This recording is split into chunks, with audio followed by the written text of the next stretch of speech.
ভোজন রসিক, খেতে একদম। খেতে খুব পছন্দ করো। একদম। আমি নিজের চোখে দেখেছি।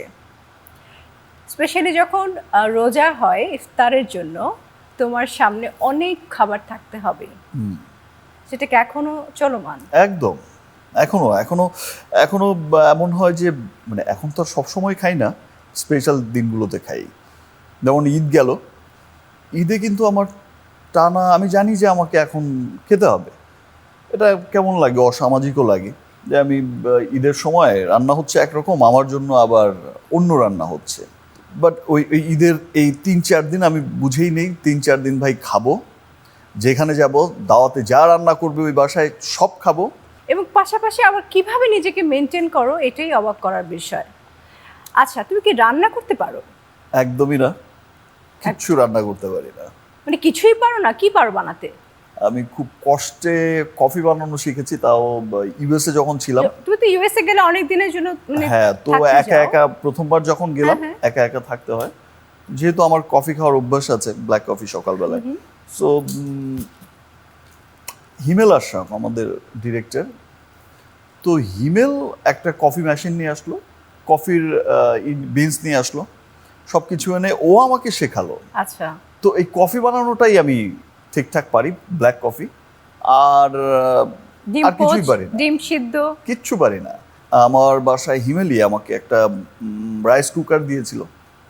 তো এসে আমাকে বলতো যে ভাইয়া ভাতটা এই রাইস কুকারে রান্না করলে গরম খেলে খুব ভালো লাগবে।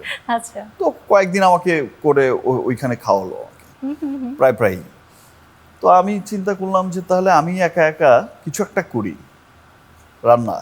হিমেলকে ফোন দিলাম, জিজ্ঞেস করলাম পানি কতটুকু, কি কতটুকু, এই হাত দিয়ে মেপে মেপে একটু পর পর দেখি। আর ডিম ভাজি করার জন্য ঢাকায় একজনকে ফোন দিলাম। তুমি ডিম ভাজির জন্য ঢাকায় ফোন দিয়েছো? ঢাকায় ভিডিও কলে দাও যে আমি একটু ডিম ভাজি করব, তো এটা কিভাবে কি করব। বললো যে ঠিক আছে ডিম ভাঙো, ভাঙলাম দুটা। নতুন Sunsilk black shine vitamin C ও ই গুণে চুলে দেয় ঝলমলে কোটিং। আর গ্লাস শাইন, ঝলমলে শাইন করো, গ্লাস শাইন করো।